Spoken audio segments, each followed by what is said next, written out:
All right. How you doing? Yeah. Is that where I go? Okay. Okay. Yes, excited for this. The black chair. Okay, so by the way, here's what you got to know. For the people that are watching it right now live, podcasts all over the world, what you don't know that we just did, folks, what did we just watch the last 2 hours? We just had a premiere to watch the movie Reagan by the great Dennis Quaid. And right after the movie was done, they took the set down. Now, Dennis is going to come up. We're going to do a podcast together. For those of you who've been following Dennis's career for a while, what movies can we say? Footloose, The Rookie, Any Given Sunday. What's your favorite movie by him? I mean, there's so many movies. For me, it was, you guys know this guy did a movie with Tupac. Did anybody know he did a movie with Tupac? It was gang related. So I got a lot of questions for him. There was a lot of, and by the way, he's probably not even knowing that I was going to ask him that question. But with that being said, please stand up and give it up to the one and only Dennis Quaid.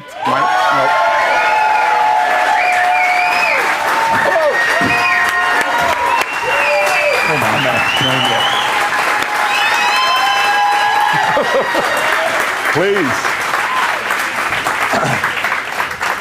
What a movie, by the way. Oh, thank you. What a movie. Thank you. I had my wife come out, the kids, I had the 2 sons, my daughter, the 12-year-old, 10-year-old, 8. I said, we got to watch this movie. Yeah, the whole family can watch it. How about that? That's a good thing about it, yes. And Did you guys see it? Yeah? Did you like it?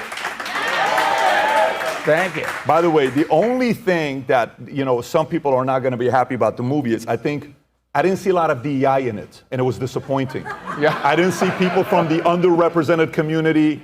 I was thinking maybe you're going to play Hispanic Reagan. I thought it was going to be like something but you missed the mark there. That's the only thing I want to say. Well, I think it's very important we talk about that. We tried as best we could, Yeah. We were in Oklahoma. So. Yeah. So a couple things while I'm watching it. I mean, I got a list of questions. There's some of the questions I want to talk about that has to do with the movie. Some of it has to do with your career. You've been in this world for such a long time. Your brother's here with us, in the back. He was performing for us in the back, singing. And he's my brother, Buddy. His my little brother. Yeah, which is fantastic. But some of it has to do with Hollywood. Some of it has to do with Reagan. Some of it has to do with you. Some of it has to do with politics. But for me, while you were doing this movie and you're making this movie, and you're seeing the similarities of some of the stuff that happened in the movie, assassination attempt makes it assassination attempt, right? He comes from the entertainment space. Trump comes from the entertainment space. President he went up against was Jimmy Carter. President he went up against was, Joe Biden. While you're going through this, are you in the moment saying this is a bigger movie that everybody today has to see to go back and say the case study of Trump is possibly Ronald Reagan? Well, it's the times are very similar to what they were back in 78, in the late 70s, 79. We had hostages over in Iran, and today nobody talks about it, but what about the hostages that are over in the Middle East right now that Hamas is holding? Nobody ever talks about it. Reagan came into office, the hostages were released 20 minutes after he got into office.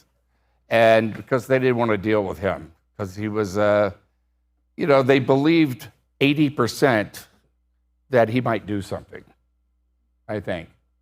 And then, you had oil was a big thing. The gas prices were high. The interest rates back then were 20%. I know because I actually bought a house then. So what was I thinking? How much was the house? I'm still paying for it. But how much was the house? How much was the house you bought back then? I was building a house in Montana, and I had to actually, I didn't declare bankruptcy, but I, paid the loan off. But it just got sky high. It was very similar times, and Jimmy Carter had given that speech about how that we were going through a period of malaise, if you'll remember. And, America was a nation in decline. Its time was done. And Reagan came along and said, no, we're not.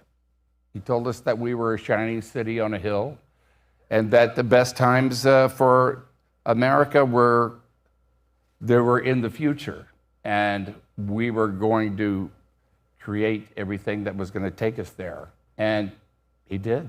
Now, when you go back there, Dennis, were you somebody who voted for him? Because in the past, Yes, I you said did. you did. Yes. So you voted for Reagan in. Yeah, I also voted for Jimmy Carter. I voted for Jimmy Carter. I'm an independent, by the way. I've always been. Voted both ways according to what I thought. The pendulum swings this way and what we need. But I voted for Jimmy Carter. But it was after Watergate. It was he was an outsider. But he didn't work out too well when it came to that. And but Reagan, I'd been a fan of Reagan. I mean, since I was a kid. I was in 1964. Reagan was giving the speech.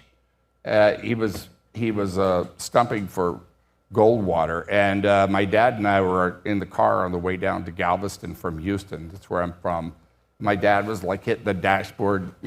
He loved Reagan, and that's the first time I had noticed Reagan as a political figure. He was the guy that sold Baraxo soap on Death Valley days on TV, and This is when you worked for GE. I did, but then I did vote for Reagan in 1980, and I came home. I was in LA, and I came home. I had a roommate, and he said, "Who'd you vote for?" I said, "Reagan." He said, "You were kicked out of the hippies." So I turned in my card, and that was that. So how long would you say you've been in the entertainment business? If you were to say, I started in 19, what would you say was Well, I moved to LA in 75. Okay, 1975. So 75, who is Yeah. the biggest star in Hollywood in 75? Jack Nicholson. So Jack, and you named your son after Jack. Ryan O'Neal, I think, was the biggest. Actually, the biggest box office at that time was Chris Christopherson. Everybody forgets that about him. He was the biggest box office star 3 years in a row. But it was Jack Nicholson. It was, it was that time in the 70s. We had an anti-heroes, rebel heroes going on. It was a kind of really golden age in movies back then, because the studios had really kind of lost touch with their audience, and did this French New Wave thing, like starting with Bonnie and Clyde, and The Godfather, and there was a lot of great movies back then. How different is Great time it? to come out to LA. What's been the evolution from 75 to 2024 today in Hollywood? In Hollywood? Well, the 70s was like the decade of the director, and then I think the 80s really became the decade and a half or whatever of the movie stars again, and then it became the agencies who really kind of ran things and packaged deals, and now I tell you the truth, and then along came streaming. I don't know what it is anymore, and I don't think I think we're right back again. That fits the times of back then. That Hollywood has lost touch with its audience. They used to make each studio.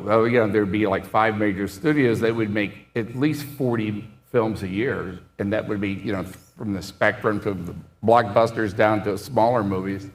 And now I think 8 to 10 each. And they got to be blockbusters. They got to be big tentpole movies. And so film is kind of up in the air. Maybe this is a weird question to ask you on film 75 versus today in Hollywood, because so I went a little bit deeper when they came out saying if you want to win an Oscar right now, you need to have a third of the people working on the set being part of the underrepresented community. A third of actors need to be this. A third of directors need to be this. One of the key roles need to be this, whether it's black, Hispanic, disability, all this stuff that they've done. If you don't do this, you will not be nominated for a movie. So some of the biggest Oscar award-winning movies of all time, that won't happen. That part of it for us as the viewers, as the fans that want to go watch a movie, when did you see the tipping point about how that happened, and how do you feel about it? Well, it's As far as the Oscars, it's always been political, and it's always been skewed left. I would think, and but they did give John Wayne a Best Actor award back then, and but it's always been skewed to the left, and but recently with all these things that you've got to have in films, otherwise you got to have. There's a loss of freedom of expression, I think, has been lost in filmmaking with a voice because everybody's trying to be so politically correct. Back in the 70s, it may have been skewed left, but everybody was trying to be politically incorrect back then. That was the thing, and it was an exciting time, actually. And that's the way you have a real dialogue with people instead of trying to fit into a mold. So the skewed left. One time, one of my guys, his ex-wife, and he's sitting there. We're in Woodland Hills in my office. We're having this conversation, and she is a diehard AOC fan, and she's telling us how amazing AOC is. And then I'm listening to her, and I asked her. I said, "Let me ask you, how good were you? What was your favorite subject in high school?" She said, "Oh, English." I said, "What subject did you hate the most?" She says, "I couldn't stand math." I said, "Got it." I said, "How much do you think not liking math has to do with which way you vote politically?" So she said, "I never thought about it that way before." I said, "Because if you like math and you understand the basics of math, you'll understand that capitalism works. It's a great model to have." And even later on, by the way, as weird as this sounds, so later on, we did research here to find out of school teachers in America, different types of school teachers, what they vote for, left or right. English teachers, 98 out of 100 English teachers vote for the left. Art, vote for the left. All of these things, you go 97, 98, 99. There was only one of them where that 98 dropped to 83, and that was math. So if somebody was a math teacher or a physics teacher, 13% of them would vote for conservatives. Why do you think so much of Hollywood is on the left? Is it just because they're more right brain, creative, and not a lot of left brain? Well, I kind of feel like it's kind of always been like that. California itself has gone. It used to be a lot more conservative than it is now, but really over the past, I'd say 30 years, it's really been. You wouldn't consider Newsom a conservative? I said it used to be conservative. A Republican. Ronald Reagan himself was governor of California, and it's really changed, and I don't know. That's just the way it is. I don't know, but the red brain, left brain thing about being liberal or whatever. I don't know. I think there's a lot more conservatives that are actors. They just are afraid to talk about it more than anything else. Then my question would be, who's imposing the fear, though, Dennis?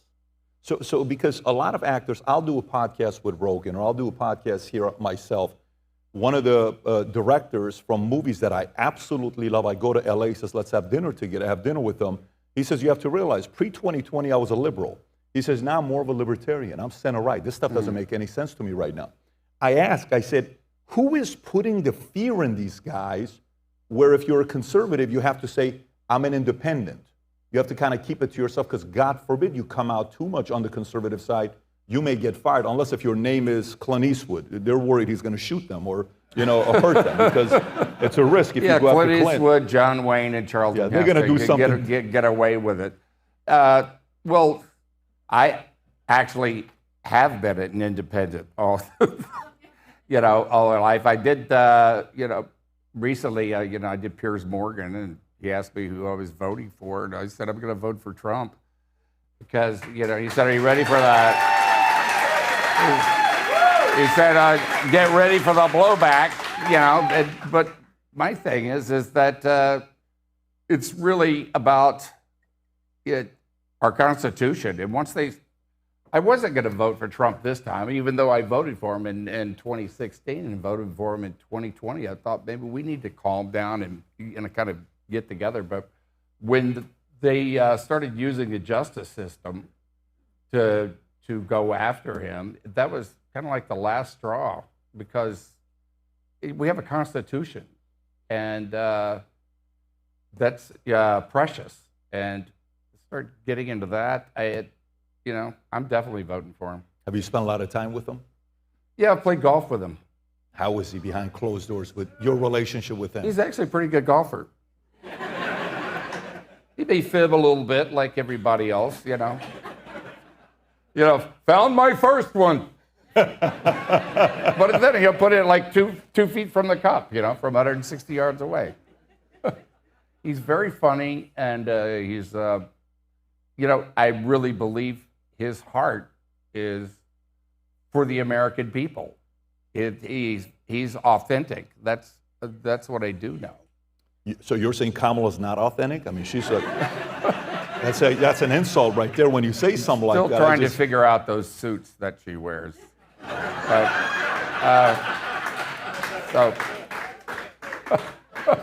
Zach Galifianakis had Hillary Clinton on, and I don't know if you've seen that exchange or not. Have you ever seen Zach? Between two ferns? Between two ferns? Yeah. That was like good. a career I kind of feel that ending. way now, but... I'll play Zach without the beard today. But what? I'll play Zach without the beard today. But first interaction you ever had with Trump, what year was it? And what was the set? I went to an island in the Caribbean. He had a golf tournament down there. What island are we talking? There's an island here you don't want to visit. Yeah. Which island are you talking? I don't think I'm allowed to say, but but we had a really good time. He's just like we all had a really good time. There wasn't no. It doesn't begin with an E who owned the island, okay? So now it's good you verified that, because next thing you know, story comes out. Dennis visited the E Island. So is there a relationship, like you guys talk regularly, or it's not? We don't talk regularly. Okay, no, got it. We don't. But seen him a few times and played golf with him, as I said. And recently, he sent me a birthday message this year, which was really nice. And I think he has a really good heart. He really does. But at the bottom of it, I think he is really out there fighting for the American people. I think a lot of people probably from his side would agree with you. So you said you're an independent. In your mind, for somebody, when you say you're an independent, what does an independent look like? Well, an independent votes is not a member of either party. I mean, for instance, like I told you, I voted for Jimmy Carter. I voted for Reagan twice. I voted for Ross Perot. I voted for Clinton once. I voted for Bush once. I voted for Gore too, actually, at the time, because it was like, let's keep this party going. The economy was sailing along, and we had a surplus. Then I voted for Bush the second term. Yeah, I voted for Obama once, and then when the red line came that said don't cross, and they crossed it, and he did nothing. I didn't vote that year. Only time I never voted. So not a fan of Romney. Yeah. But the last 3 times has been Trump. So. I don't think it's ever happened before since Franklin Roosevelt, where you could vote for somebody 3 times. Except in, Slightly different. Well, where were you going with this? Except, you can vote when you're dead people vote. That's right. But let me go back to it, because it's, again, 1975, 2024, you've been around a lot of these guys. One of the scenes in the movie, which, by the way, I can't wait for those of you that are watching this podcast, there's this scene with Victor what's his last name? Victor, is it Petrovich? I think it's Victor Petrovich, right? It is, which is played by John Voight. Yeah. And in the scene, he is the spy, right? And he's having his conversation. He says, hey, why'd you do this? Why did you allow us to go through what happened here? And he said his job as a spy was to spread communism to every country in the world. In the movie, Reagan, he says, try to break them down from within, even their movie industry. My assignment was to attract and influence their key players.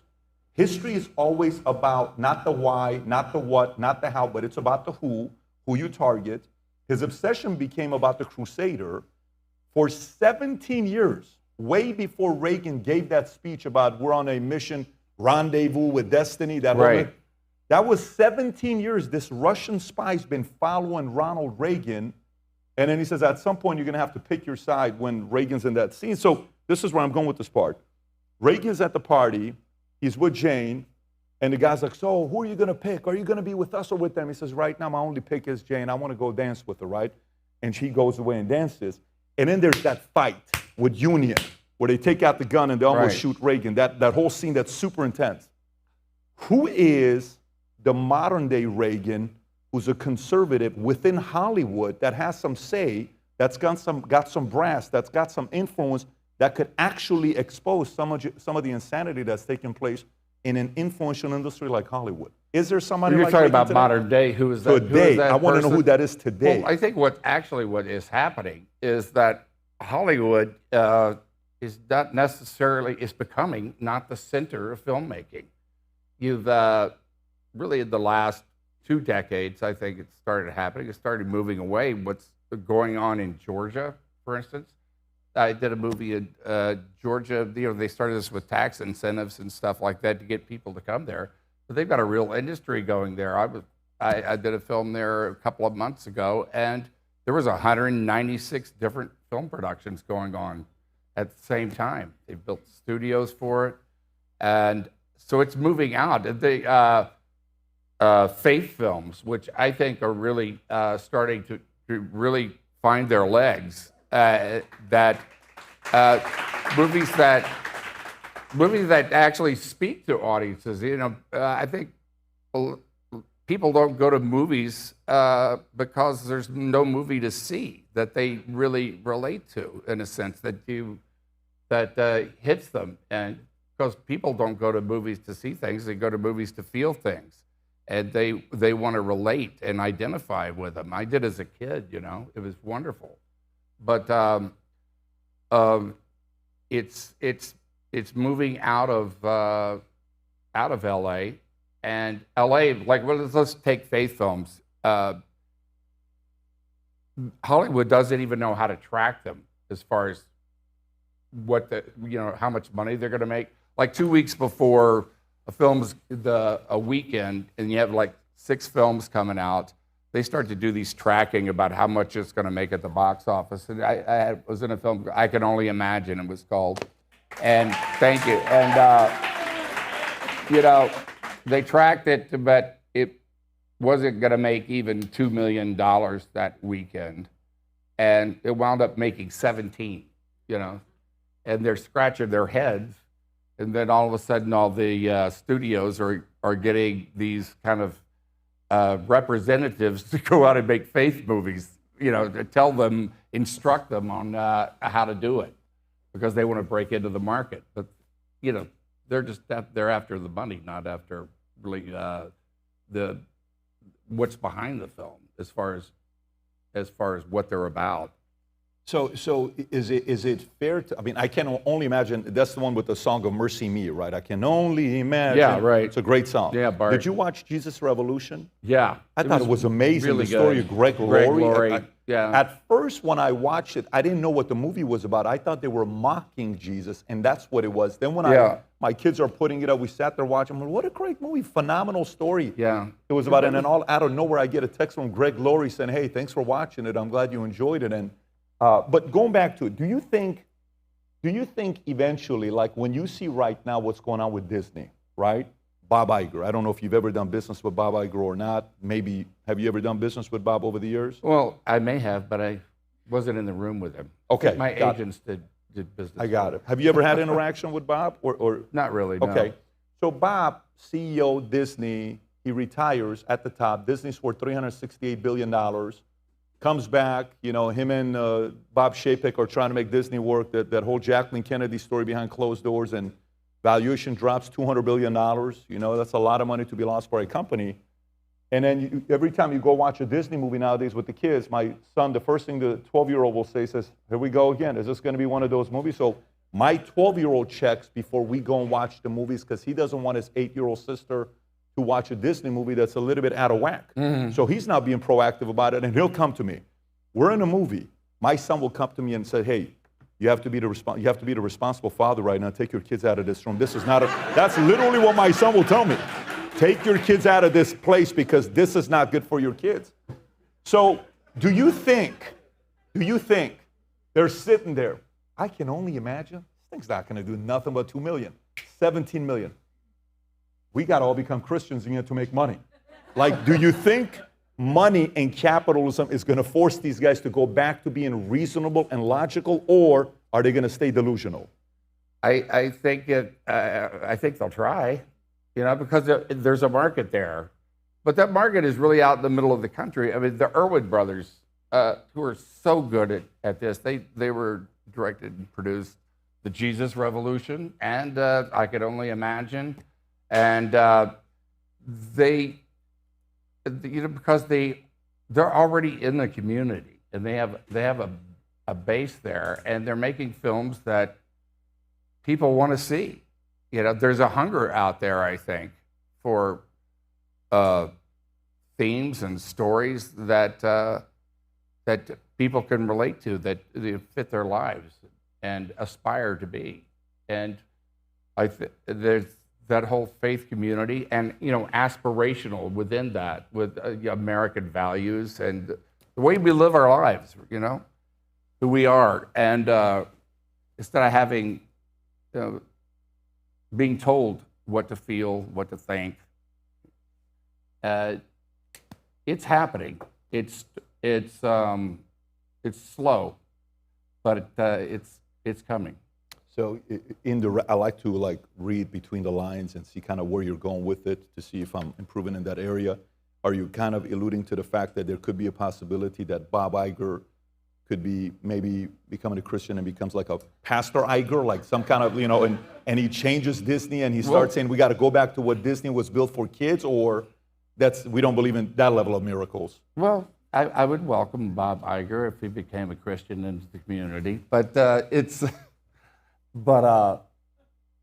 I think the center is going to move. I think it just feels like if I was an actor starting out now, I wouldn't go to Hollywood. I would go to Georgia, because that's where they're going to be hiring the smaller parts that I could get as an actor starting out, right? They're not going to pay to bring those smaller roles from LA.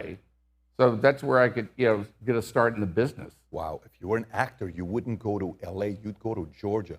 Yeah. Tyler Perry. So the center is moving. You don't necessarily have to be in LA in order to make a movie anymore. The center is moving. The center is moving. So not the left, but the center is moving out of California. Is that what, like Mark Wahlberg just like moved everything to Vegas? else moving out of California? Well, I mean, listen. I try to avoid making fun of California on my podcast because I don't like to do it. It's a rule I follow. Yeah. I don't like to make fun of California because I have a lot of respect for them. I'm not making fun, I'm just stating facts.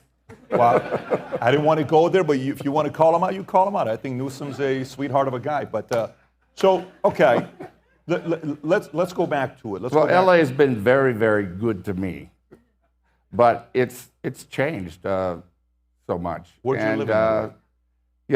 It's not the place that I was there. It's like I don't feel like an exchange of ideas. It's just being politically correct all the time, and it's kind of like a lot of fear. I kind of feel there, and that's why I moved to Nashville, because get back into the center of the country and just feel more at home there. Nashville? Yeah. I used to live in right outside of Nashville when I was in the Army, Clarksville, the 101st Airborne Division. And I used to go to Nashville, and I used to go learn how to dance at Silverados. They've never met a 6'4" Middle Eastern trying to dance country. It was a spectacle. I'd go, they had hard body contests, but I would learn how to do their thing and walk around, and everyone was confused. It was fantastic. You know what's the great thing? Were you wearing a flannel shirt? I had no choice, but many times I wasn't even wearing a shirt. That's how great of a club the Silverados was. But you know what's the good news? You don't know if I'm telling the truth or not because there was no Instagram back in the day.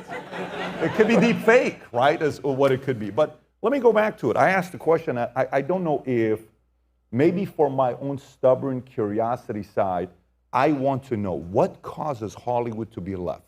You're around these guys. You've been around them for 49 years. After you do a movie, you don't have a choice but go have dinner or lunch or talk or play cards or whatever you guys do together, right? What do you see as the common trend that makes all them most of them be on the left? I really kind of see it as everything is turned upside down. You know, like, forget about the left and right and conservative, Republican and Democrat. It used to be, you know, in Hollywood was to, you know, be a rebel, to be, you know, somebody on like an outsider, you know, not the establishment. And that's what was going on. It was why it was so exciting, like in the 70s and everything. And that slowly turned now, like to the other side.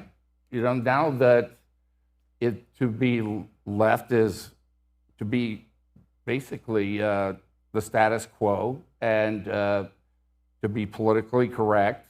And you know, I kind of feel like even the Republican Party has kind of become the party of like the common man. You know, it used to be the Republican Party was the party of you know, the rich fat cats or whatever, and that's now it's, you know, the corporations are with the Democrats and the regular people are with the Republicans.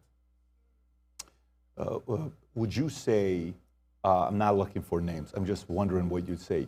Would you say there are more big players behind closed doors that talk to each other but never want to reveal their cards of where they're at politically to the public, where you guys talk and you respect each other's privacy because as professionals you've been around for a while? Especially during COVID, it was like the first time I'd ever experienced that with, you know, people that were, you know, in agencies and publicists and studios. You know, they were telling me, like, don't say anything about the, you know, about politics or the way you feel, or, you know, because, you know, you could lose your job or whatever with that, or you're going to lose half your audience. At least that was the subliminal message on it. But then I see so many actors, you know, go on a late night talk show or whatever. As long as you were talking to, you know, about Biden or whatever, or endorsing a Democrat, you know, you were fine. But if you were endorsing a Republican or Trump, you were, you know, they don't even want you. I remember Vince Vaughn. What's with that? We got to be able to talk with each other, but right? I'm wondering from you, why is that though? Who are they afraid of? Who is at the top that scares the crap out of everybody? Well, why did Republicans take it for so long? You know, we kind of, you can't let people take that away from you. It's our right as Americans to be able to have a conversation. What should Republicans do? If you're saying they speak up. Don't be afraid to speak up just because it's awkward. That's what I say. You mean Republican actors? Or conservative, or if you're even if you're a Democrat, don't be afraid to speak up if you're in a room full of Republicans.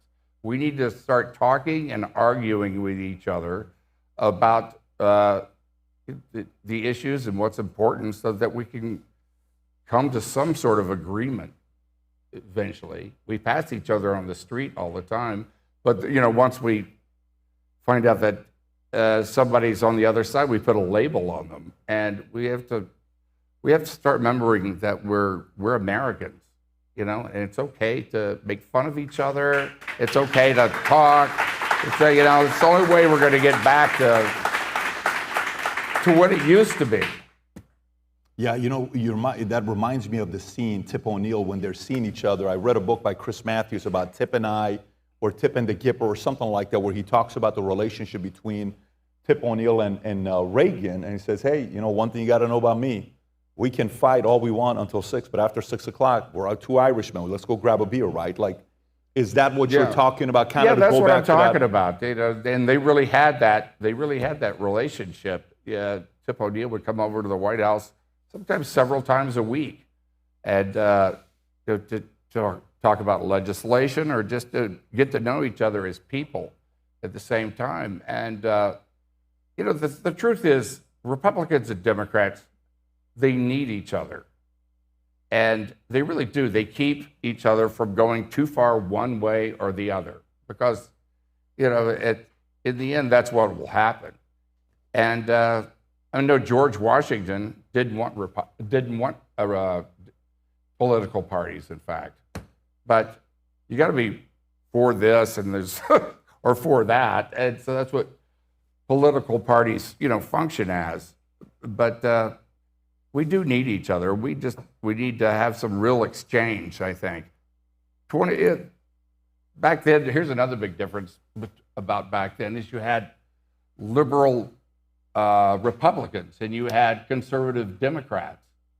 And now it's just black and white. So it's...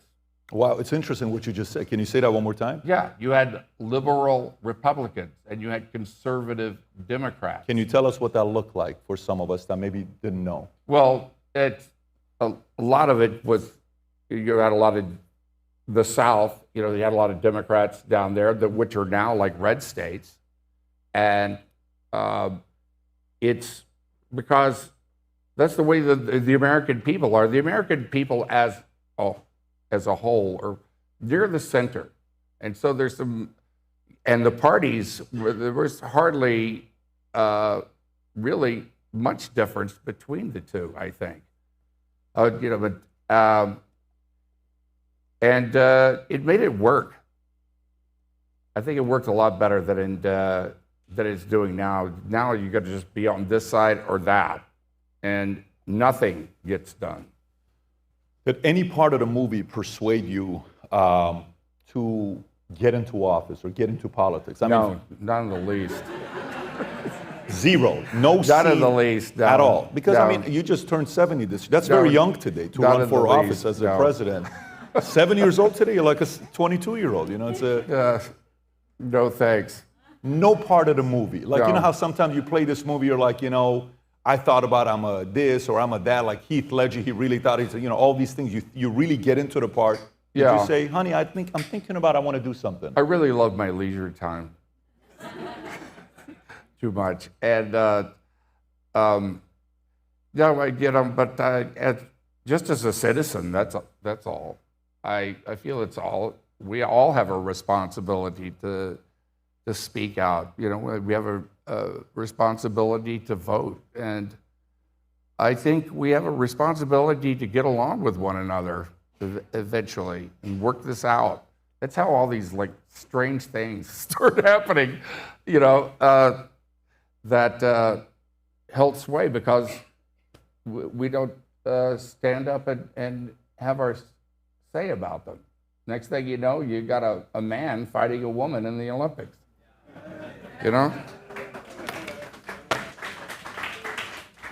You really don't want to do movies anymore. I'm really getting the trend. You're definitely not getting a Disney job moving forward. I'm telling you, no more. That's it for you with these Disney gigs. Okay, since you brought that up, since you want to go there, you said 75, right? From 75 to 2024. Rob, what was the U.S. population in 75? Can you pull it up? U.S. population, 1975, what is it, 250, 240? What's the number? Yeah, that sounds about right. Sounds about right, Yeah. 100. Do you have it, Rob? Okay, 216. Wow, we had a lot of kids. That's good. Well, we definitely have stopped making babies, but that was 216. So add another 130 million kids that we've had since 75. When you got into movies, were there as many folks who were LGBTQ as there is today, or was it about the same? I'm sure. You mean percentage-wise? I'm sure. Percentage-wise. Yeah, I'm sure it's the same as it was back then. You think so? Well, I'm just talking about you're born a certain way, and you just are that way. Whether you speak up about it, I don't. I don't know, but it's like now it seems like everybody is. Well, that's what I'm saying. Yeah. So you are kind of getting the feeling It that seems like everybody is, but I think they say like 1 in 10 or whatever, and it wasn't. People are people. I think there was a lot more kind of interaction, and I think there was in our culture, it was a lot easier back like in the 70s to have kind of interaction between the different sexes and the different cultures of all that. We got along better because we could make fun of one another. We could laugh with one another, and this now topic, it's like a quota system or something. I love how this topic makes you so comfortable. You just got so comfortable. It really does. Could you guys tell how comfortable he got with the topic? That's why I don't want to go into politics. Well, I mean, I don't know what's happened since 75 till today, but apparently more people are being born that way today, according to, maybe it's a scientific thing that you see that. No, but for me, when you're going out, seeing some of the stuff that's going, the other day I'm in the Hamptons, we're there for a couple weeks, my kid, we found a local team for him to go play, and 10-year-old league, coaches from Britain, sick coach, phenomenal coach, we're at practice, 2 boys, 10 years old, are kissing each other. And I'm like, what the... I don't at all. Maybe you went to school in Houston and there was a lot of boys kissing each other. No, there really wasn't a lot of I went to school that. in Iran. Honestly, I tell you, No. so if you kissed each other, you're dead. It was a different standards they had in Tehran, Iran. Well, I'm definitely not. Yeah. Seems to me like it's almost like encouraged now in See, that's the process where a I'm lot of kinda, the school systems Yeah. about, and then the parents can't know. I'm definitely not for that stuff. You're going back after California How can you again. know? I don't think you really know who you are sexually until, at least 18. Get to be an adult, and instead of suggesting that you might be, from school or whatever, and that doesn't make a lot of sense to me. Yeah. And then you can't take it back. You can't be like, can you stick it back on? Like, is that what you're saying? Like, is that because visually I just went there. There is no, can I don't get know a what you refund? got going on, but no, it's not a snap-on. Let's go put That's some for stitch sure. this thing back up. That's I never thought about it that way. There are no refunds when you cut it off. That's a very good point. See, this is why we have you here to kind of educate us. Well, I think what you're, at the bottom of all this, what I think we really need to get back to is having a meritocracy in this country when it comes to jobs, when it comes to getting into schools, and forget quotas. We got to have a meritocracy so that we have the best people that are in there and raise our standards about it. I'm sick of that. What are we, 30th as far as education and compared to the rest of the world, and it's if we don't, we're gonna lose a lot.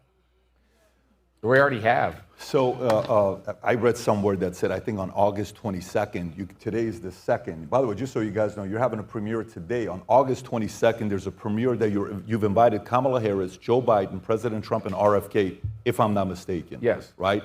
And Yeah.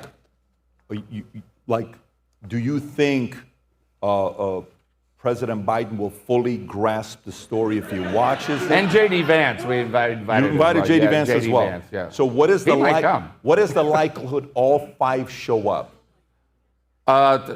Wow, that'd be better than the Black Journalist Conference the other day. That's for sure. So you're saying there's We'll a chance, see. is what you're saying. I mean, Reagan was a Democrat back in the long ago. Can you imagine all of them sitting in a room watching the Reagan movie together today? The likelihood of that happening, I'd be curious if that actually does end up happening. Okay, so let's go on a positive story. I want to kind of take you to a positive angle.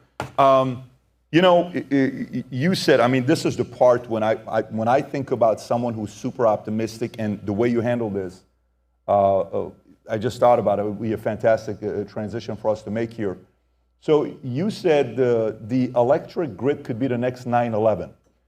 Why are you so optimistic about that? With, you know, Because you're talking about EMTs. yes. Yeah, and well, because it's going to happen either by the sun or by a bad actor, a terrorist out there. It's becoming very easy.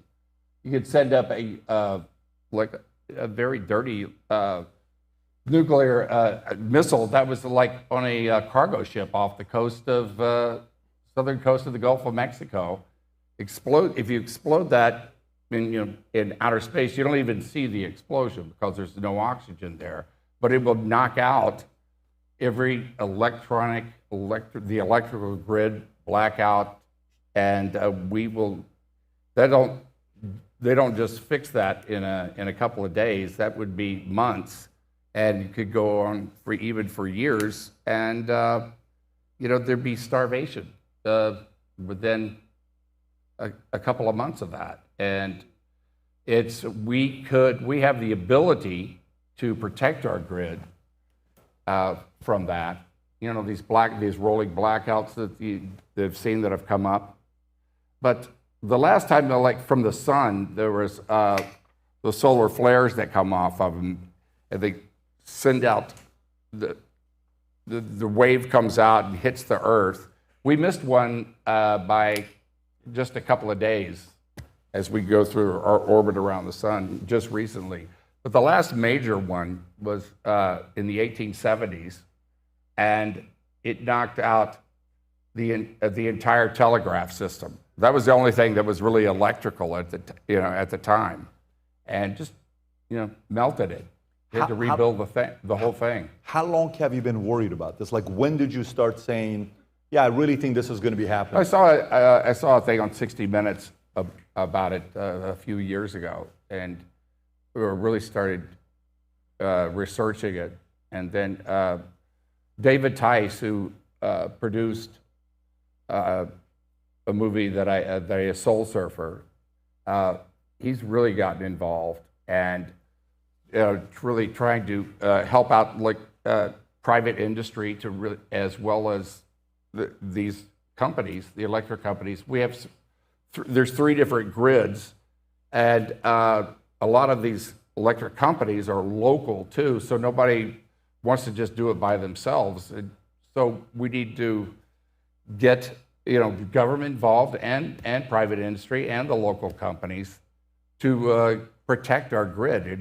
It really wouldn't take much compared to what we're going to lose if we don't. And the Russians and the Chinese are taking steps towards doing that. But it could be a knockout blow, especially like with a dirty bomb. Did you watch Leave the World Behind?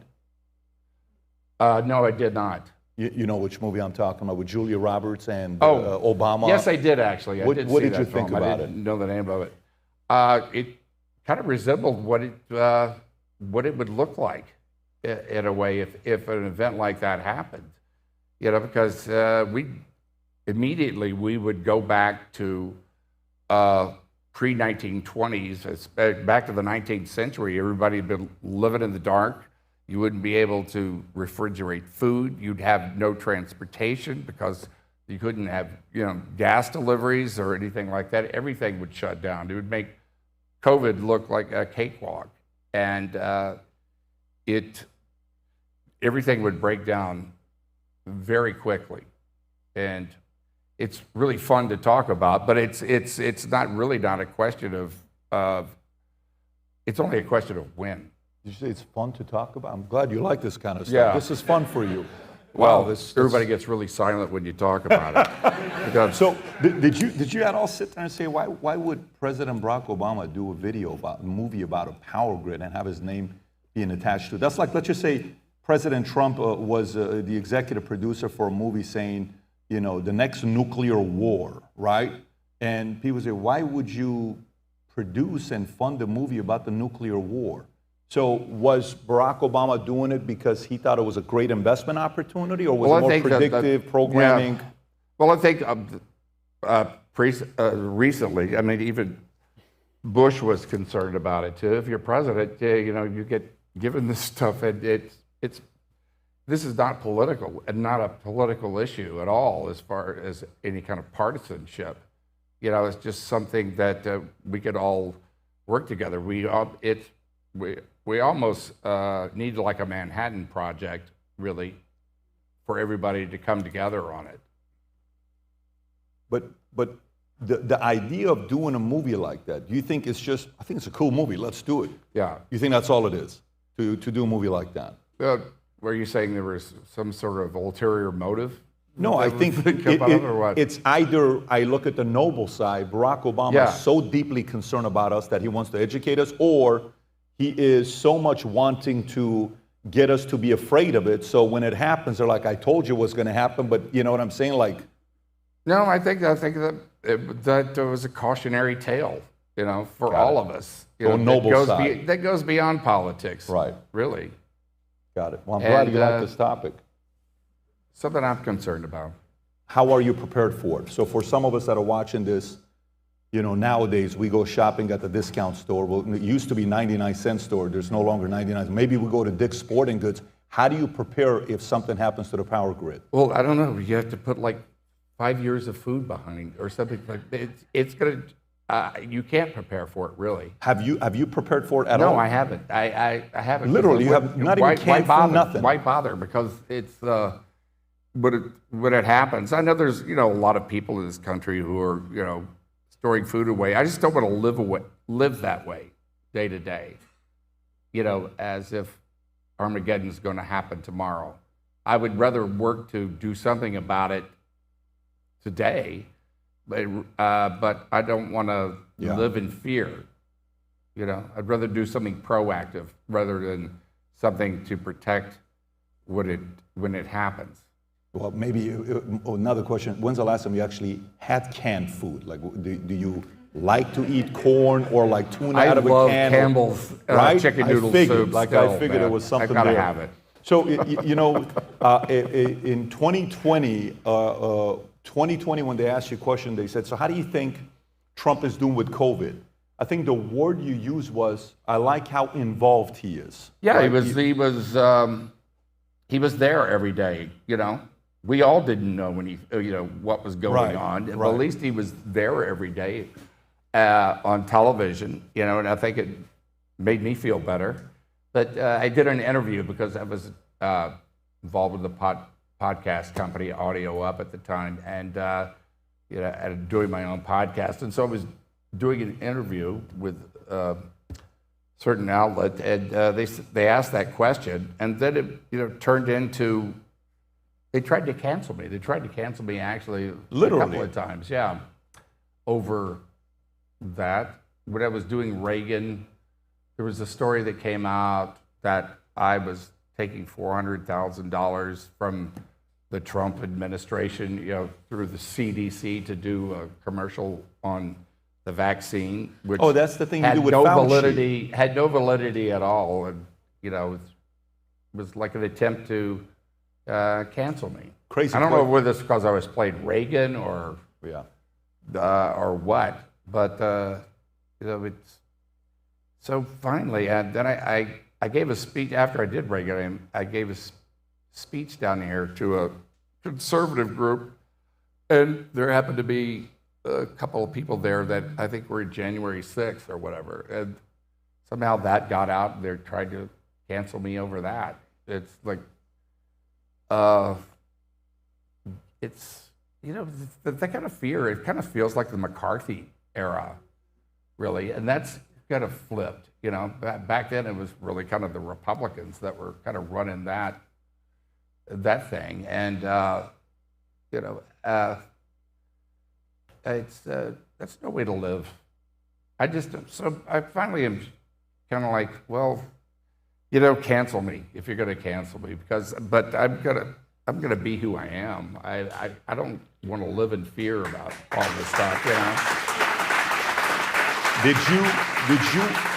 Did you at one point have Fauci on the podcast, or were you on a podcast Yeah, I with did. Fauci? I interviewed Fauci. What was that like with Fauci? Actually, I was giving a speech in Washington about my kids. My kids were they were overdosed in a hospital with heparin, because they were there for a staph infection when they were 12 days old, and it was like world news or whatever. But so after that, I was giving a speech about medical safety, medical errors around the country, and I was in Washington and about to give a speech at some hotel or whatever, and my pants split all the way down to all the way open, man.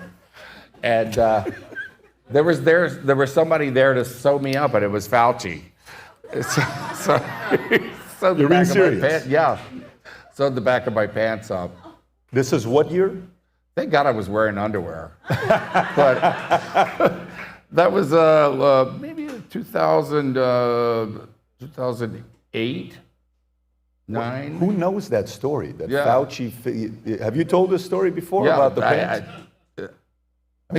Not so publicly. Yeah. So is there a relationship with Fauci? He did a really good job sewing that up. The pants. Yeah, he did. Maybe he could have gone in a different Yeah. industry. That's like, Yeah. could have been better for the world. Some would say it could have Yeah. been like a better opportunity. But But I'm not such a fan now, to tell you the truth. of Fauci, No, I'm not. even after he helped No, you with your pants. Well, I kind of put that over here to the side. Got it. Yeah. Got it. So you have the ability to isolate and say, you're great at sewing my pants, but you suck with your policies type of thing. It's a gift. I just feel that I, like a lot of people, really kind of don't trust what the government says so Why much is that? as I used to. What would make you not believe the government? It's It's a just tough something one. I can feel. It's just a hunch. Because something comes out of their mouth. Something comes out of their mouth, and you wait 6 months, and it didn't turn out to be what they said. But by then, they're on to something else that they want to tell you. Or they try to blame it on the other side. Yeah.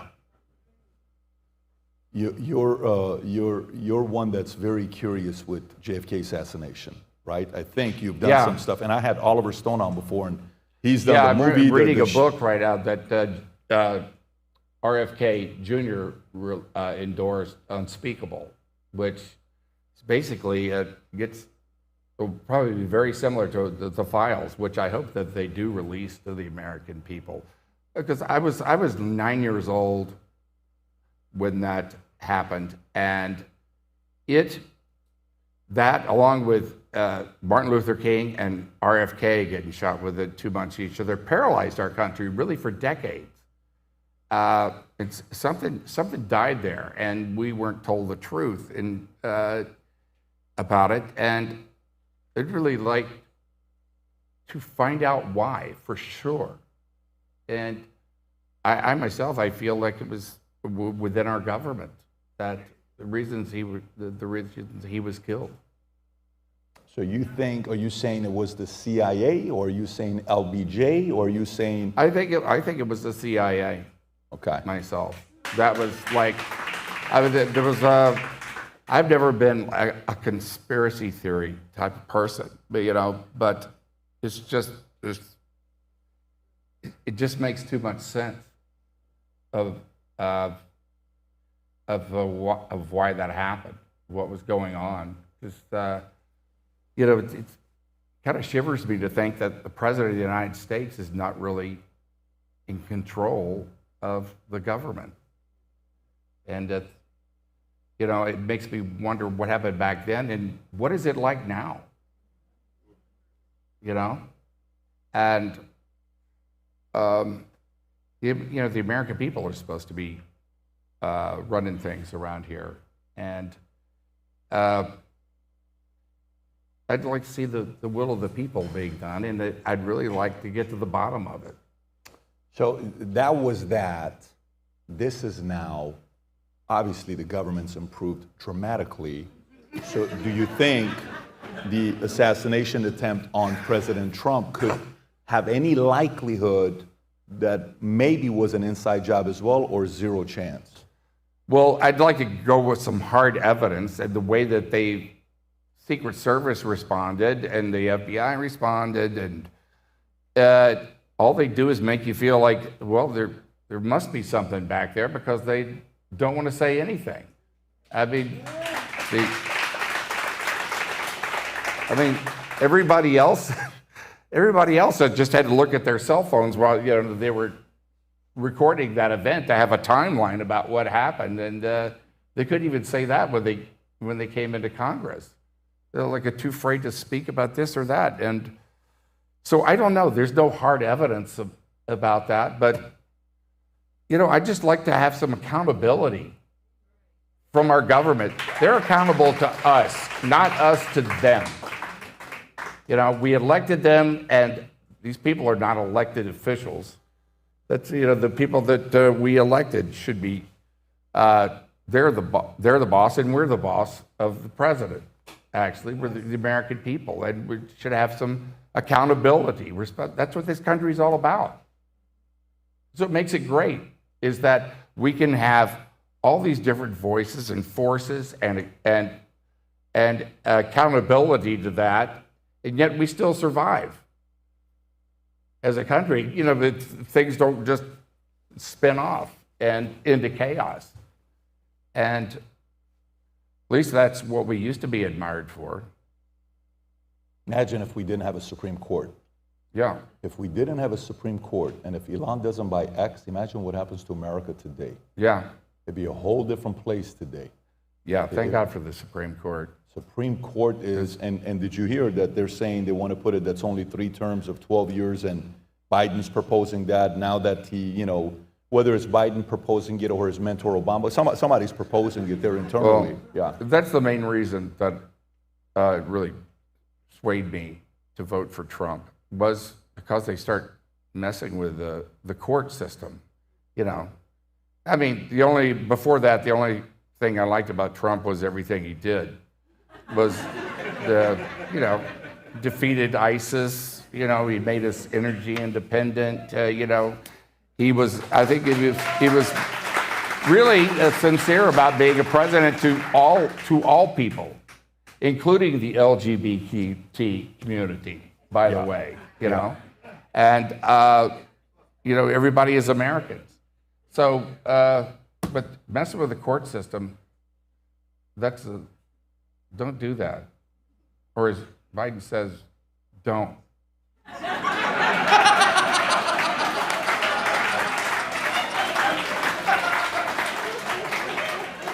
Very intimidating, though. When he said it, you have to believe it. You were intimidated when I said that, right? Of course. I felt that in my gut. It was kind of like, wow.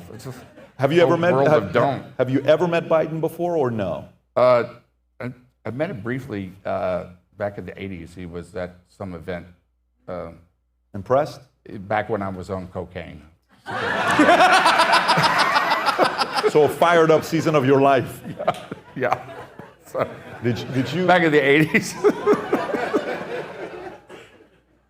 Great balls of fire. Getting too serious. You're getting too serious. By the way, did you see the story? Getting way too serious. Did you see the story that came out the other day?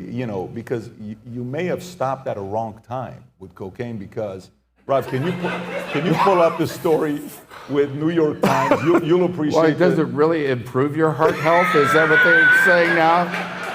So that Woody Allen movie was right? Rob, pull up the story that just came out. By the way, I don't know if you guys saw the story. It's a New York Times story with Colombia and cocaine. Did you see the story? No, I did not. Rob, pull up the story. Colombia faces a new problem. Too much cocaine.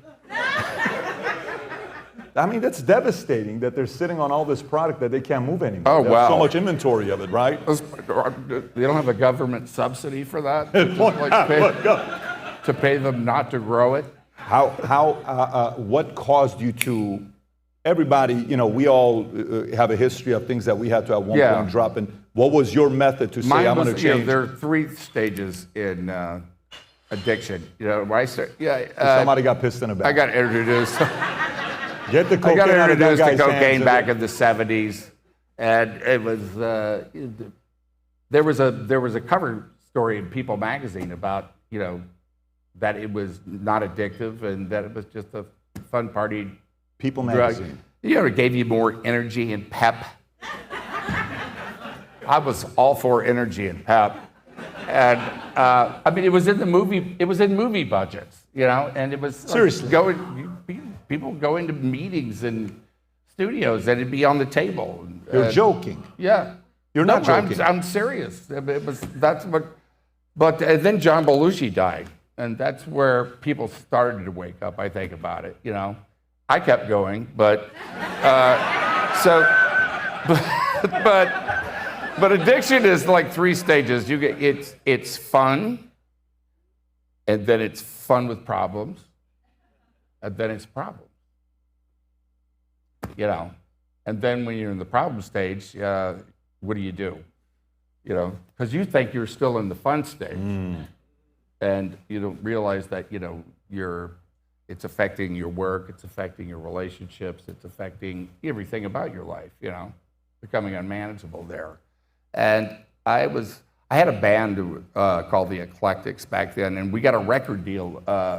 We played at the Palace Theater. We got a record deal that night, and we broke up that very night in the dressing rooms, just like that movie, The Commitments. We broke up backstage after we had a record deal, and we broke up. It was because of me, because, you know, I was a mess, to tell you the truth. But I went home that very night. I went home, and I was lucky. I had a white line experience, you know, from prayer, really. And How's praying on cocaine? I'm just curious. Like this. it was like, help me, Jesus. That, Got you it. know, that's enough. That's enough. But anyway, I had one of those white light experiences where I saw myself, well, I'm going to either be dead or I'm in jail or, you know, losing everything I have within 5 years if this goes on. And I put myself into rehab like the next day, and that was before rehab was cool. Yeah, before they had like cold pools and massages and things like that. It was in the hospital. What year was it? It was at the hospital basement. What year was this? That was 1990. Is this when Betty Ford, is this the Palm Desert, the whole? Betty Ford, no, this was like St. John's Hospital in the basement of St. John's.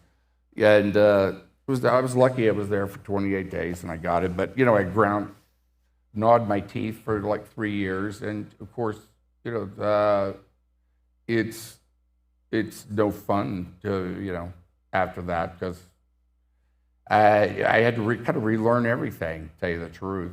And, you know, it works on your nervous system and, you know, go through depression and this and that. But, you know, grit my teeth and I got through it, went to meetings, but I started reading the Bible again. Because I've always been very, into God, let's put it that way. You know, but this time I've read the Bible like about 5 times in my lifetime, and each time is very different. But I read it that time, and I was very struck by the red words of Jesus, and that's really what started me to really having a real personal relationship with God, instead of just, you know, out there, which has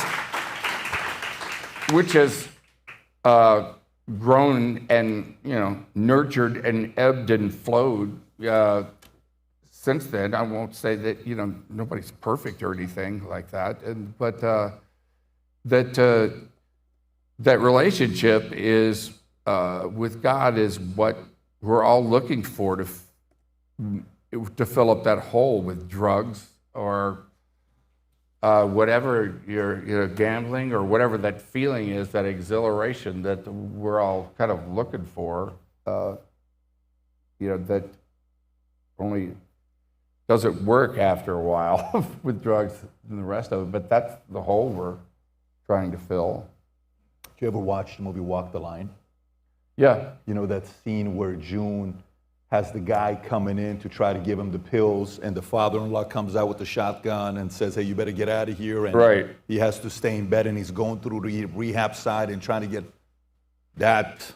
Yeah. You know, that's the part when you're going. I had a close friend of mine that couldn't get off of it, and we lost him May 2nd it's a very hard thing when you lose a I've good had friend. a lot of close friends. Well, I won't say a lot, but I mean, I've had close friends who've died from it, you know, and by accident, and or whatever it was. But you know, or some were trying to commit suicide with it, I guess, by one drug or another, or this or that and another. And you know, it's for me. That's where the answer really lies. And you know, it's I'm in the that back. relationship. Incredible story for you to share it with us and just be transparent about it. I mean, a lot of people need to hear stories like that you can change. But I'm in the back over there getting ready for the meeting with you. They tell me you're here. And one of the guys comes to the back, he says, oh my God. I said, what's that? Dude, the guy looks amazing. I'm like, he says, Pat, he does not look his age. He looks incredible. Then I'm like, okay, he's just trying to maybe kiss your ass or something. Then I come to the back and I see him, I'm like, dude, this guy looks amazing. Like, seriously, I mean, unbelievable when you're seeing for you to have worked in the business for as long as you have, you look great. And, you know, let me ask you another question. So your mom is a realtor. Your dad's an electrician. By the way, VIPs, we're going to come to you guys for questions. So anybody that's a VIP on the front 2, 3 rows, we may have a couple questions being asked before we wrap up. Mom's a realtor. Dad's an electrician. Mm-hmm. Buddy is a singer, your brother, who's back there. He's in real estate too. So he followed mom's footsteps. Yeah. But he can sing as well. Randy Quaid, Austin, Texas real estate. This is brought to you by Buddy from Real Estate in Austin, right? Give him a call. What's the phone number? You have a phone number we can give it out? Then you have your brother Randy, who played LBJ, if I'm not mistaken. He played. Yes, he did. He played LBJ, and he's an actor, and he did a bunch of work. I think he's in Canada now. And then we have you, who's done what? Where did who brought the? Because real estate and electrician doesn't produce a bunch of creatives. How did that happen? My dad was a frustrated actor, actually, and he introduced Randy and I to like the movies as well. And then, you know, through my grandmother, she played piano and stuff. That's his side, my dad's side of the family. In fact, Gene Autry is my third cousin. You know, and he did pretty well in Hollywood. He did pretty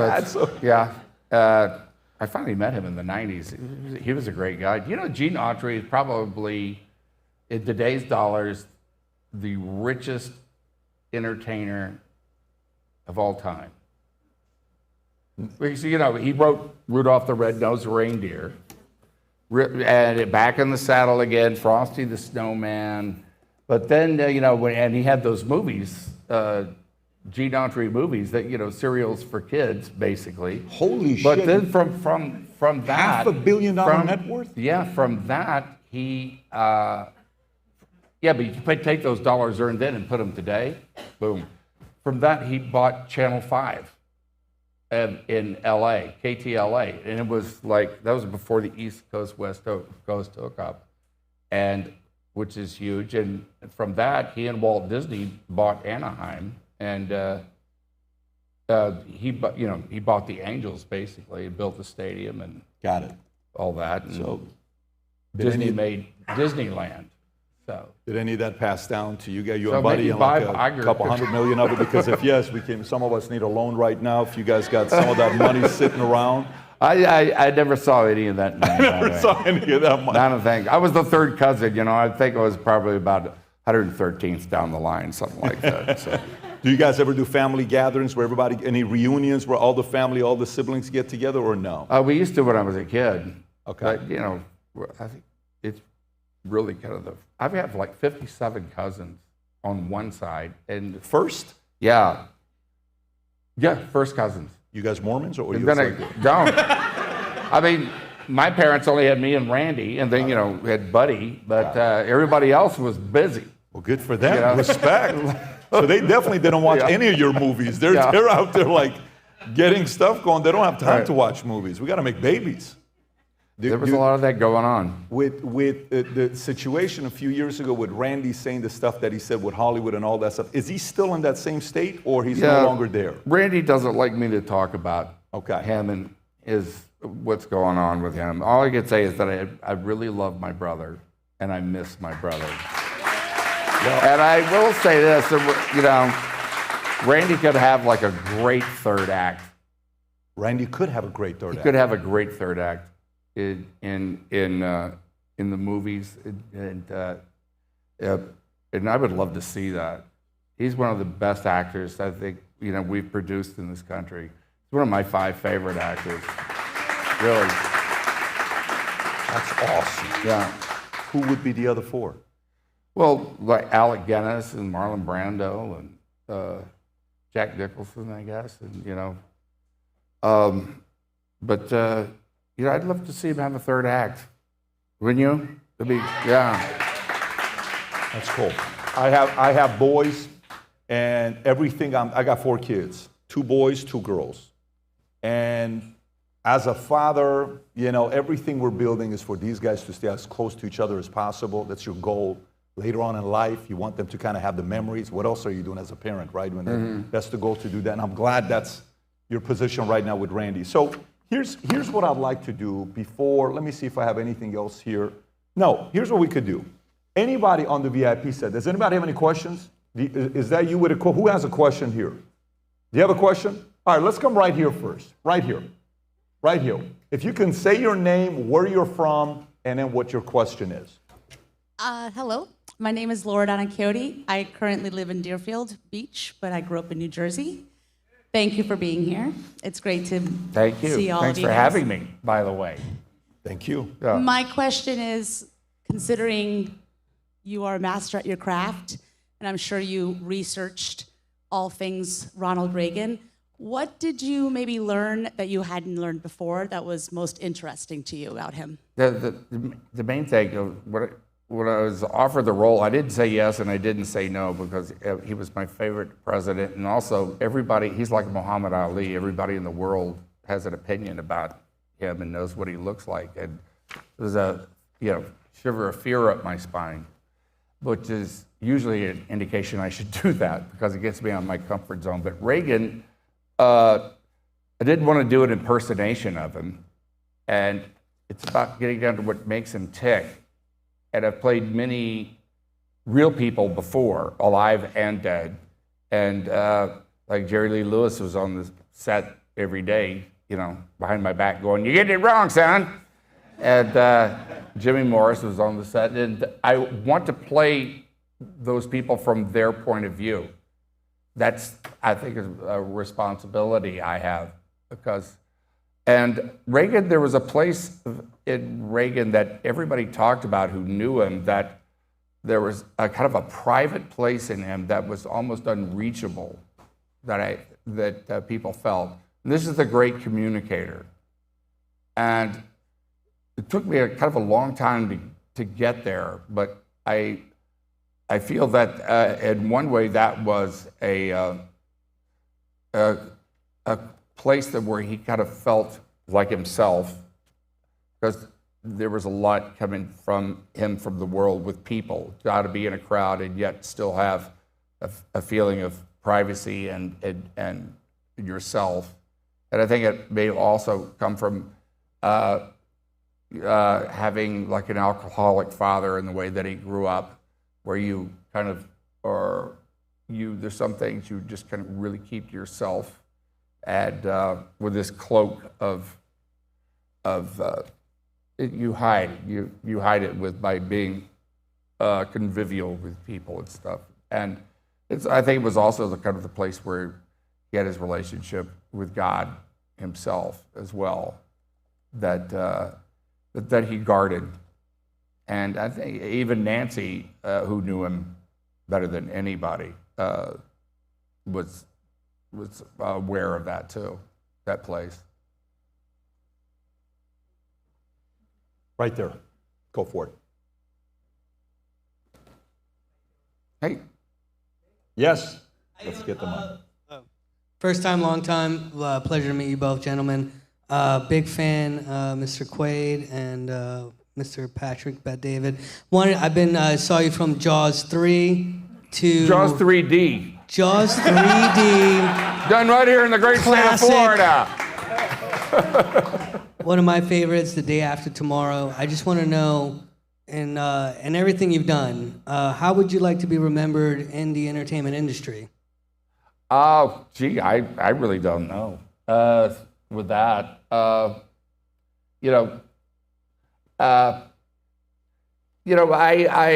enjoyed working. My autobiography is going to be called My Lucky Life because of the movies that I've gotten to do. It's like I tell my kids, find something that you love to do and then figure out a way to get paid for it. Man, I've gotten that even when I didn't deserve it, I really feel. And I've had so much joy doing what I do. It's that I've really loved it. And I love it now more than I loved it when I was in my 20s. Because I'm not trying to get anywhere, be something or win some award or trying to get ahead or whatever. I'm lucky enough to be able to do those things that really interest me, and that's like being a kid, It's just really it's great to keep that, and that's it's called a play. That's the way I'd like to be remembered. It's a great. That it was really a lot of fun. I got a question for you. Gang related. Tupac. What was it like doing a movie Oh with man, Tupac? that was so great. That little movie and Tupac. I was kind of familiar with Tupac when we did that movie, and we both love Chinese food. It turns out, and. So he and I would be in the trailer like every day. We had Chinese food 5 days in a row. Is Chinese food a joke, like a sign for something else, or is it really Chinese food? Because it is the 90s, so you had stopped. I really, at the time, really didn't know much about who he was and stuff. I knew who he was, but it's like we got in there, we talked about acting, we talked about growing up, we talked about our mothers, we talked about, he was had such a great heart as a kid. So he was such a talented actor too, and he had a thirst to learn. And I did know he was a poet, really, because that's what he was. And then. He told the story of how, they tried to kill him before in New York. And it was hysterical the way he told it, but it was like for real. And then 6 months later, he got killed. And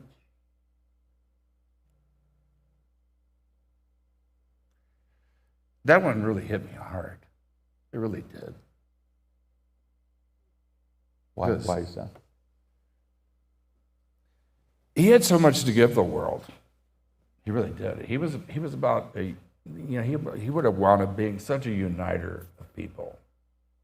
He really was. Because you could not put him in a hole or a box or part of that group or this group. He was like, he would have, what could have been? What did he tell you? Because I thought you were going in a completely different direction when you went to it. But because what's interesting about what you just said is the movie came out October 8th of 97. He died September of 95, I think, 95 or 96, because it's high school. When I graduated high school, that's when he died. So he never saw the final movie himself. No, he never did. But what did he tell you about the first time they tried to take him out? He was just a human being, He was a kid, and he was a vulnerable person. He wasn't like this, gangsta and this and that and the other. He was like had a poet's heart, and was really, it was his vulnerability and his willingness to, and his curiosity about other people, including me. We were kind of like, you never put the two of us together, eating Chinese food in the trailer. But there we were. It's a high DEI score, though. I mean, if you look at the DEI, that was like way Just ahead have of its really, time. really, really deep feelings for him. I want to stay on this. We've talked about God knows how many different stories. Out of all the stories, if I would have gone to Vegas and I would have said, here's 15 stories, let's put a wager on which one you think is going to get him emotional, they probably would have put Tupac last. Why did Tupac get you? I think I just told you. No, but what I want to know is, I get it. But what I want to tell you is, was it like any story, like correlation on the upbringing? Was it any similarities? Was it anything else? Or? We had a lot of similarities. The way he started as an actor, like in high school, and doing plays, he just got into it, and he had that same feeling that I have about it. He just wanted to do it. He was a real artist, and he was a real poet, and he was just getting started. Just getting started. Do you listen to his music now? Yeah, I do. Especially that one about his mom. To your mama? Yeah. Makes sense. Next question. Don't ask about Tupac. He's already told us, okay? No more Tupac questions. Right here. I'm going to go right here. Beautiful shirt. That's right. The future's bright. Tell us. The future's bright. My name is Sio Sandoval. I'm from Los Angeles, and I'm a realtor too.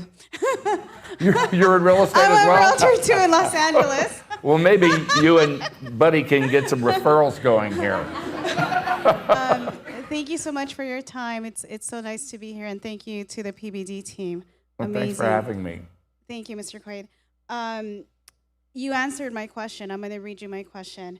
What has been your go-to behind-the-scenes story that made an impact in your life that still moves you? And I think we just heard it right now. Yeah, that would definitely be one of them. I really get it.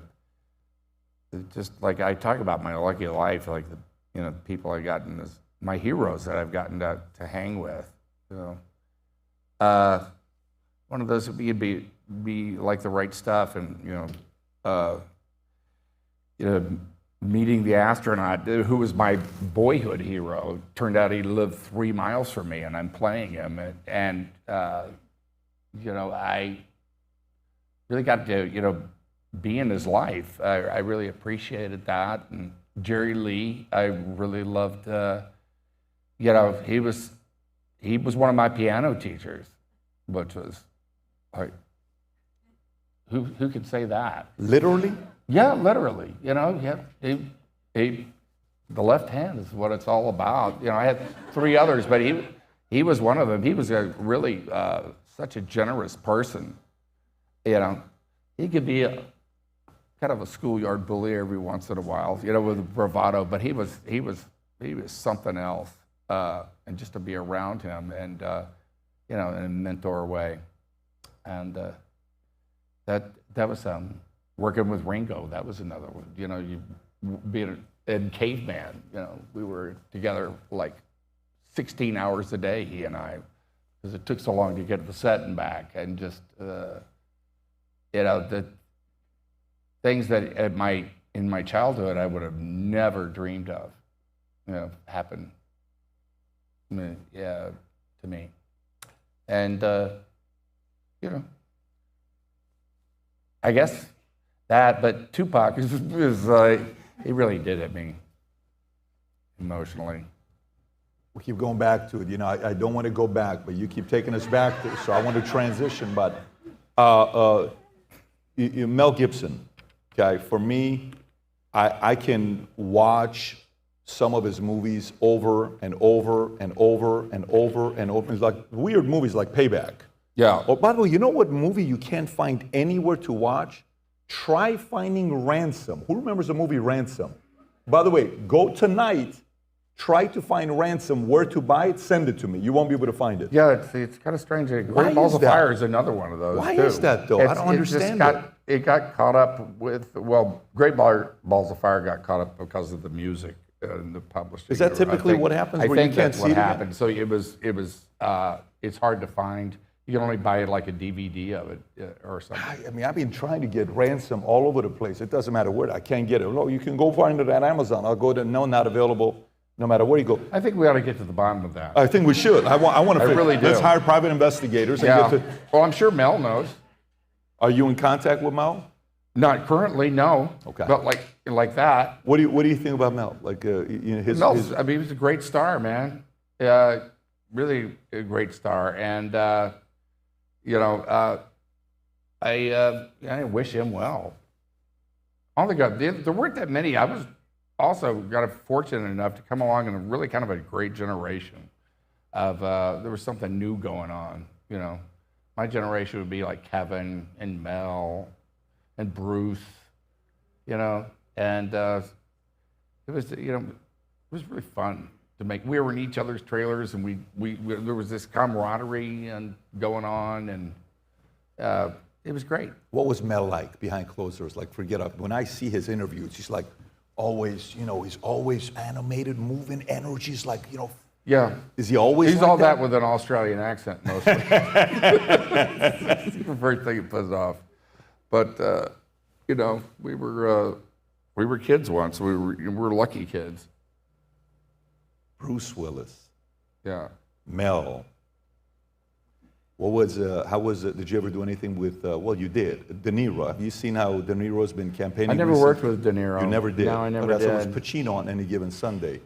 That's right. So how was, when you're seeing De Niro doing what he's doing right now in New York, what do you think about that? It makes it kind of hard to watch Casino. I can still watch it and isolate the... But is it different? It is, of course Yeah? it is. Yeah. Yeah, now I watch Casino hoping Pesci kills him. Like, it's like a different kind of, you know what I mean? It's like, you know what? You deserve it. Sharon Stone, go after him this time. Story kind of changes. You watch Casino, like the angle could be a different story, but it is what it's tough because... It's probably going to be hard for people to watch my movies after this, too, but... Yeah, I don't know about Whatever. that. Let's do one last one here before we wrap up. Right there. Let's do one last question. Kelly, if we can go right there and we'll wrap up and we'll do some picks. My name's George Oberdorf. I'm from Naples, Florida, and I want to say, one, thank you for this evening. The movie, amazing. My wife is uber jealous. My wife, Sean, I want to give her a shout out. She's actually watching right now, blowing up my text message during this. And I wanted to basically say you're one of her top 3 favorite actors. And Frequency is a favorite of both of ours. And when that movie came out, it touched my soul based on my relationship with my father and everything else, like tears, like bawling. But what I want to actually say is, what are 3 movies, which you've done tons, that really hit your soul that you think you've transformed other people's lives? Oh, well, all I can speak for is me, but, I do, like, I can only imagine. I really had a lot of people come up to me, like in airports and things like that, and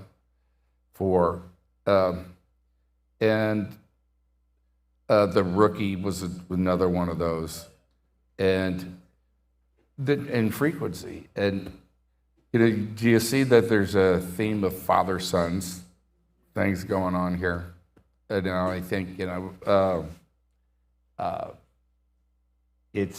I'm a sucker for those movies because they were kind of in my heart. But it's because we all as sons, it's really kind of hard to express our relationship with our dads, no matter